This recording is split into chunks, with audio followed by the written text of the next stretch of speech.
chers téléspectateurs, nous continuons et certainement nous achevons ce jour l'enseignement que j'ai commencé à donner depuis quelque temps sur le thème « Les conditions d'une provision financière abondante dans le ministère ».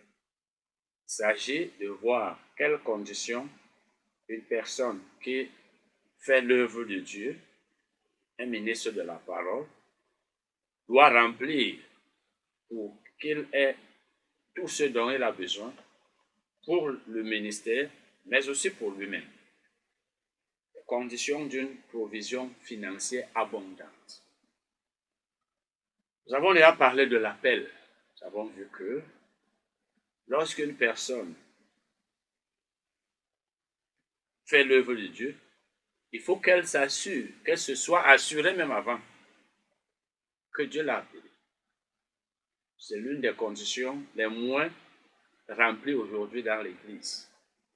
Je vous l'ai dit, moi j'ai cru en fin 99, avant la fin de l'année 99. Au moment où je vous parle, nous sommes en juin 2026, donc depuis 27 ans. Je n'ai dans aucune assemblée où j'ai été, avant de commencer mon ministère, je n'ai entendu le pasteur ou quelqu'un d'autre parler de l'appel. J'ai écouté les chaînes de radio, les gens ne parlent pas de l'appel. C'est pourquoi aujourd'hui, c'est toute personne qui décide de devenir, entre guillemets, entre guillemets, oui, pasteur. Je suis pasteur. Je suis apôtre. Je suis l'évangéliste terre. As-tu été appelé? Est-ce Dieu qui t'a demandé de faire ce travail? Dieu t'a-t-il dit, va faire mon œuvre, va remplir tel ministère? Et tant que ceux qui nous prêchent et qui nous enseignent n'ont pas été appelés pour la plupart, ou alors pour beaucoup, je ne sais pas combien, je ne connais pas le pourcentage, il sera difficile et même impossible, dans beaucoup de cas, que nous qui sommes enseignés par eux, puissions savoir que nous devons être appelés. C'est pourquoi vous n'allez pas entendre les jeunes frères qui sont aujourd'hui dans le ministère dire Dieu m'a appelé, Dieu m'a dit ceci. Non. Si quelqu'un se décide un beau matin, il devient pasteur, il va se faire former, il est pasteur. Il faut donc avoir été appelé. Il faut aussi la fidélité. Il faut être fidèle. Nous avons vu ce que c'est que la fidélité. Par exemple,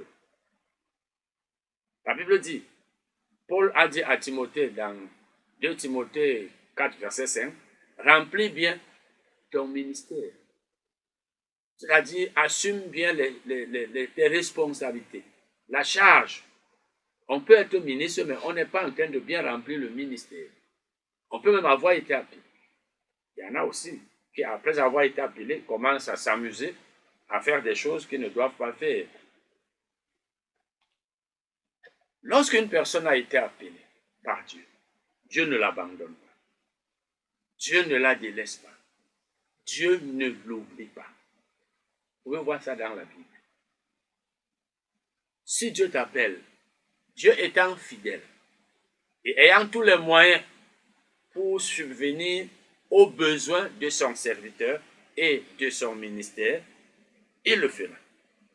Dieu a la volonté et les moyens nécessaires pour que son serviteur ne manque de rien. Mais bien sûr, je vous ai dit que les premières années sont souvent, ou même toujours, des années de sacrifice.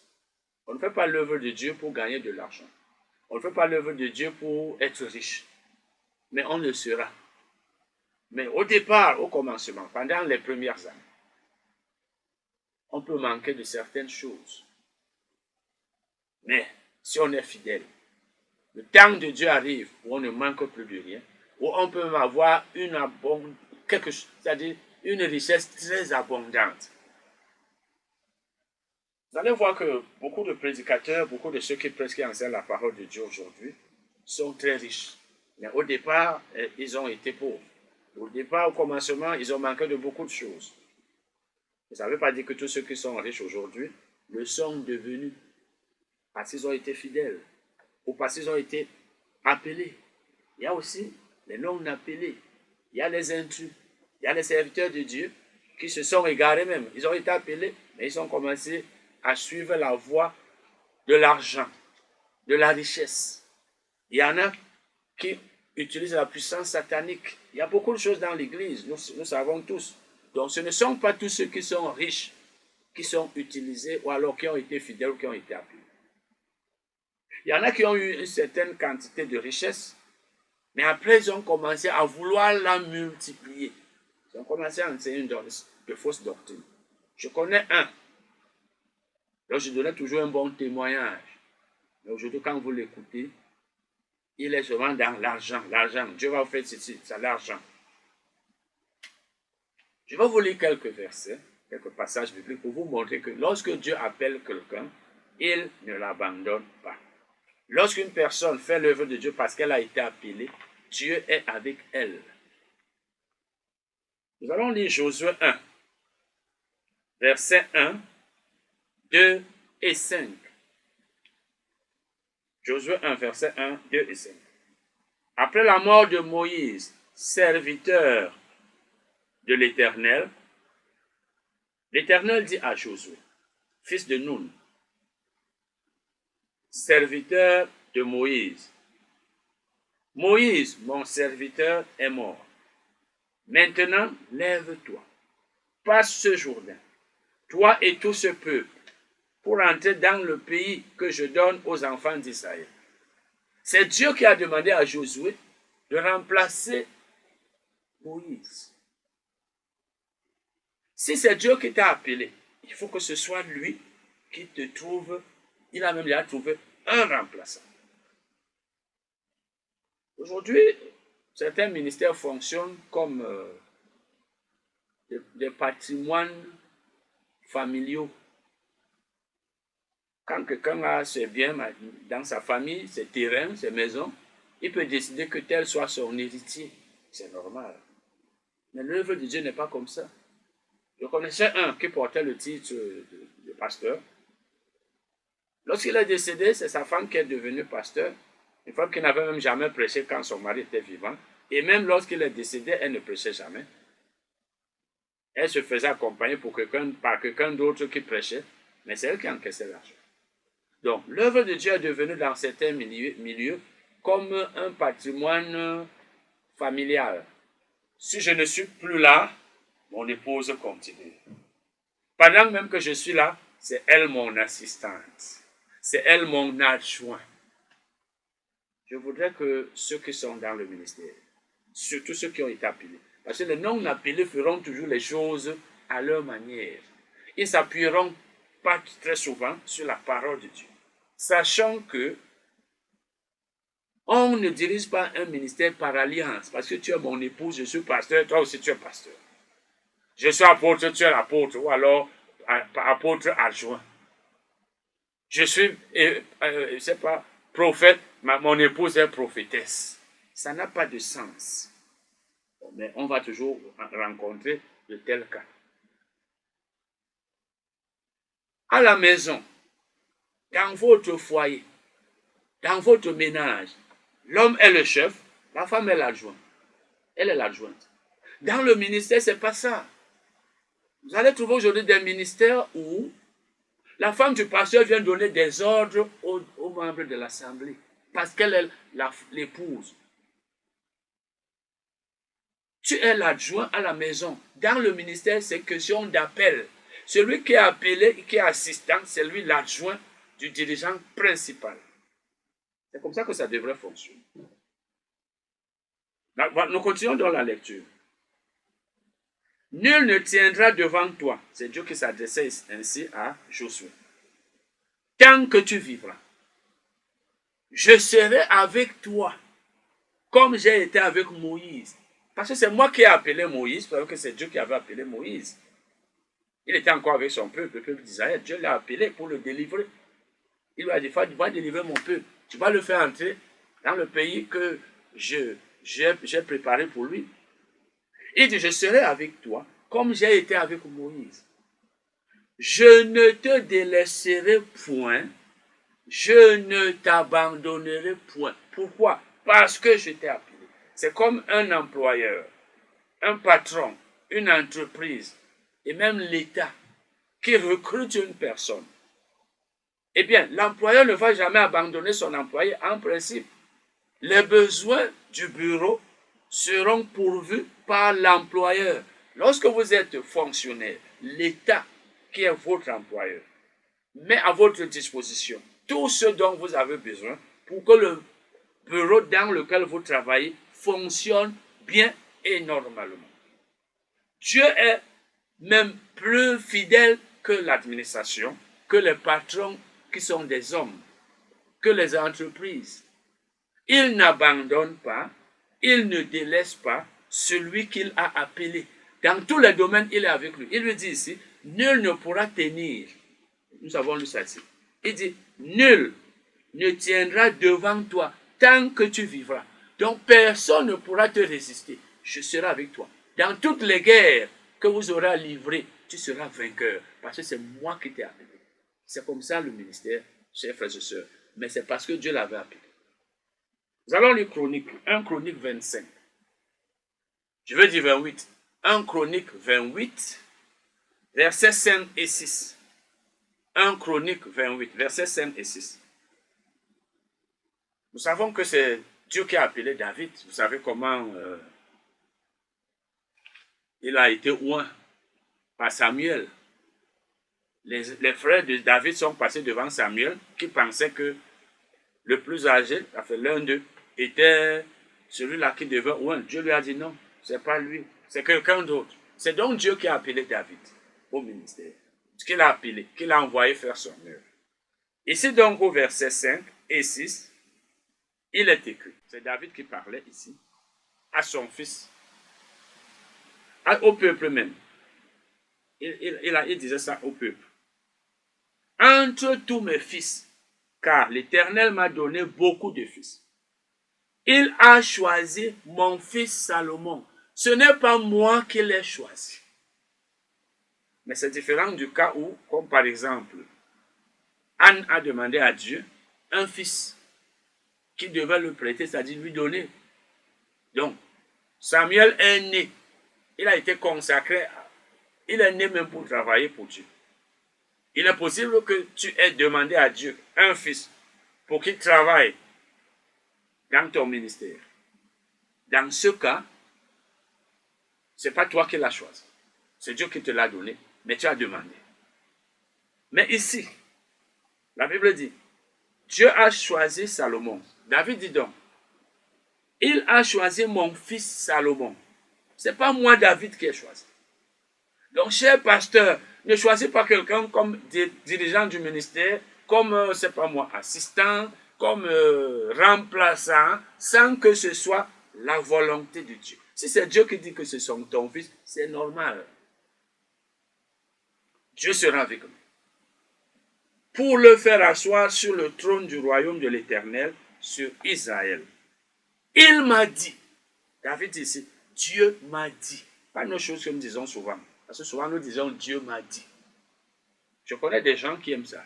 C'est un prédicateur. Dieu m'a dit, Dieu m'a parlé, Dieu est venu à moi. Dieu, quand vous envoyez, je ne critique pas quelqu'un, mais les gens qui aiment nous influencer, nous impressionner, nous épater, aiment toujours dire Dieu m'a dit, Dieu m'a dit, Dieu m'a dit. Je connais un prédicateur qui aime beaucoup dire ça. Il m'a dit, Salomon, ton fils, bâtira ma maison et mes parvis, car je l'ai choisi. Vous voyez, c'est Dieu qui a choisi Salomon pour bâtir le temple. Et tant que Salomon était celui qui bâtirait le temple, Dieu serait avec lui et on va le voir maintenant. Pourquoi? Parce que c'est Dieu qui l'avait appelé. Salomon ne pouvait pas manquer de quoi que ce soit pour construire le temple. Dans beaucoup de nos programmes aujourd'hui, dans beaucoup de nos projets, j'ai une série de livres qui paraîtra un jour. D'ici peu de temps, quand même, le tome 1 paraîtra, parce que c'est écrit en anglais depuis 10 ans déjà. C'est dernièrement que j'ai commencé à traduire. Les 2 tomes paraîtront d'ici quelques temps.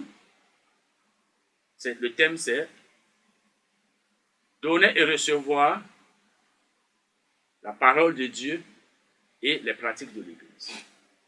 cette série de livres, je dis ceci. Beaucoup de nos projets n'aboutissent pas, nous manquons de moyens financiers parce que ce n'est pas Dieu qui les a initiés. On se lève un beau matin, on dit qu'on va faire telle chose, on n'a pas d'argent. À la fin, c'est comme si Dieu n'était pas fidèle. Il dit donc, car je l'ai choisi pour mon fils et je serai pour lui un père. Donc Dieu dit, c'est Salomon qui bâtira ma maison. Nous allons lire maintenant 1 Chronique 28. 1 Chronique 28, verset 20. 1 Chronique 28, verset 20. David dit à Salomon, son fils, fortifie-toi, prends courage et agis. Ne crains point. Voyez, ça c'était un peu comme la passation de service. Dieu lui a dit, c'est ton fils qui va te remplacer. Maintenant, lui, il dit à son fils, qu'est-ce qu'il devait faire? Et ne t'effraie point, car l'Éternel, Dieu, mon Dieu, sera avec toi. Voyez, Dieu était avec Josué, Dieu était avec Moïse même d'abord, il était avec Josué, il était avec David, il allait être avec Salomon. Et quand Dieu dit je serai avec toi, ça veut dire que tu ne seras pas seul. Quand rien ne marche dans ton ministère, quand les choses ne marchent pas, bien sûr, il y a des fois où il faut attendre le temps de Dieu, les choses ne marchent pas très vite, comme on pourrait le vouloir. Mais il y en a parmi nous, rien ne marche.